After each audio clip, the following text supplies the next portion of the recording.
सुप्रभात प्रिय विद्यार्थियों। आज हम अपनी कक्षा में हिंदी व्याकरण के अंतर्गत शब्द विचार, जिसे हम शब्द व्यवस्था भी कहते हैं, को पढ़ेंगे। पिछली कक्षा में हमने जाना कि शब्द क्या है, शब्द के कितने भेद होते हैं। आइए दोहराते हैं।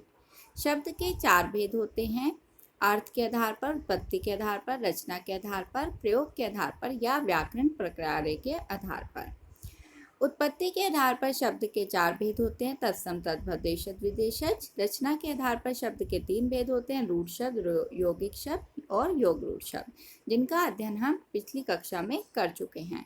आज हम पढ़ेंगे अर्थ के आधार पर। अर्थ के आधार पर 4 भेद होते हैं: एकार्थक, अनेकार्थी, पर्यायवाची, विलोम। तो पहला है पर्यायवाची शब्द। जिन शब्दों के अर्थ समान होते हैं उन्हें हम पर्यायवाची शब्द कहते हैं। जैसे गणेश, गणेश को हम गजानन भी कहते हैं, गणपति भी और लंबोदर भी। उसी प्रकार से कमल, कमल को हम जलज भी कहते हैं, पंकज भी और नीरज भी। दूसरा है विपरार्थक शब्द, अर्थात विलोम शब्द, उल्टा अर्थ प्रकट करने वाले शब्द।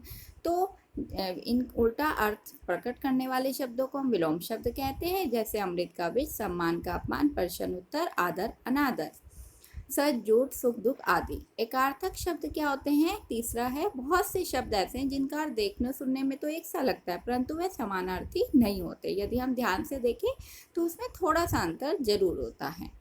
पहला है अनुरूप और अनुकूल। अनुरूप और अनुकूल जो है वो शब्द एक से ही है, लेकिन इसमें थोड़ा सा अंतर होता है इनके अर्थ में। जैसे कि अनुरूप में समानता का ज्ञान होता है और अनुकूल पक्ष या अनुसार का भाव प्रकट करता है। उसी प्रकार अस्त्र और शस्त्र दोनों ही हथियार हैं, लेकिन अस्त्र फेंक कर चलाए जाने वाले हथियार हैं और शस्त्र हाथ में पकड़ कर चलाए जाने वाले हथियार हैं। अवस्था और आयु। अवस्था होता है जीवन का बीता हुआ भाग और आयु होती है संपूर्ण जीवन काल। उसी प्रकार से अपराध और पाप। पाप सामाजिक और धार्मिक नियमों के विरुद्ध जब हम कोई कार्य करते हैं तो वो पाप होता है, और अपराध होता है जब हम कानून के नियमों को तोड़ते हैं। फोर्थ है अनेकार्थी शब्द। जिन शब्दों से एक से अधिक अर्थों का बोध होता है। जैसे कनक है, कनक को हम गेहूं भी कहते हैं, धतुरा भी और सोना भी। कर को हम हाथ भी कहते हैं, किरण भी और टैक्स भी। आम, आम एक फल भी है और आम को हम सामान्य अर्थात मामूली भी बोल सकते हैं। अंक, अंक गिनती के अंक, अंक का अर्थ गोद भी होता है, भाग्य भी। तो ये थे हमारे अर्थ के आधार पर 4 शब्द के 4 भेद। अब हम पढ़ते हैं व्याकरणिक प्रकार के आधार पर शब्द के भेद। व्याकरण प्रकार के आधार पर शब्द के 2 भेद होते हैं: विकारी और अविकारी। व्याकरणिक प्रकार के आधार पर जो शब्द का पहला भेद है वो है विकारी शब्द। जिन शब्दों के रूप, लिंग, वचन, कारक, काल आदि के अनुसार परिवर्तित हो जाते हैं उन्हें विकारी शब्द कहते हैं।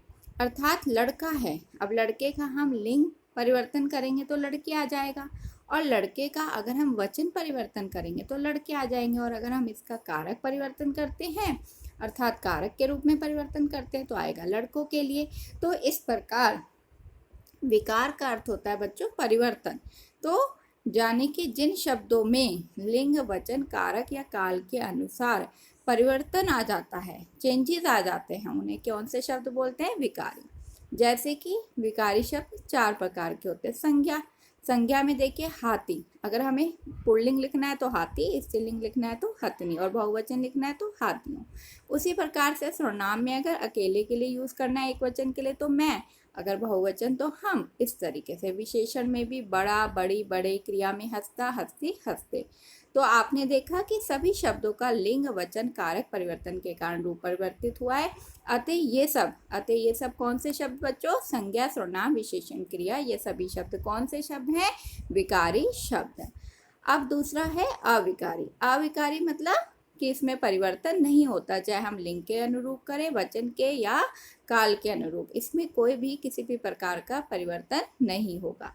विकारी शब्दों के विपरीत होते हैं। इन शब्दों के रूप में कोई परिवर्तन नहीं होता। मान लीजिए मैंने लिखा संध्या तेज तेज चलती है, और अब मैंने संध्या के स्थान पर दूसरे वाक्य में क्या कर दिया? प्रतीक, यानी कि मैंने स्त्रीलिंग को पुल्लिंग बना दिया और मैंने लिख दिया तेज तेज चलता है। तो आपने देखा कि यहाँ पर संध्या स्त्रीलिंग है, प्रतीक पुल्लिंग है, और यहाँ पर जो क्रिया है चलती है, चलता है, वो लिंग के अनुसार परिवर्तित हुई है, लेकिन जो तेज तेज शब्द है वो परिवर्तन नहीं हुआ।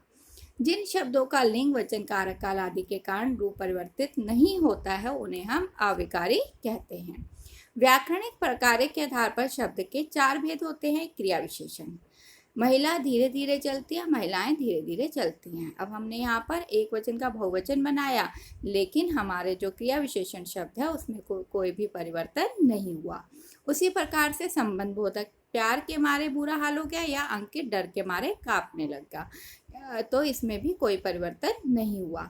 समुच्चय बोधक शब्द, नीलू और सीमा ने फिल्म देखी, प्रतीक चारू और संगम विद्यालय गए, तो इसमें भी और शब्द और अर्थात समुच्चय बोधक शब्द में कोई परिवर्तन नहीं हुआ। विस्मय आदि बोधक शब्द, अरे सीमा तुम कहाँ गई थी, अरे वे सब खेल रहे हैं, तो यहाँ पर सीमा स्त्रीलिंग है और वे सब बहुवचन है, लेकिन अरे जो शब्द है विस्मय आदि बोधक उसमें परिवर्तन नहीं हुआ। तो बच्चों आपने देखा कि क्रिया विशेषण, संबंध बोधक, समुच्चय बोधक तथा विस्मय आदि बोधक शब्दों का रूप कभी परिवर्तित नहीं होता, अतः ये सभी अविकारी शब्द है। तो आज हमने अपनी कक्षा में शब्द के भेद को पढ़ा। धन्यवाद।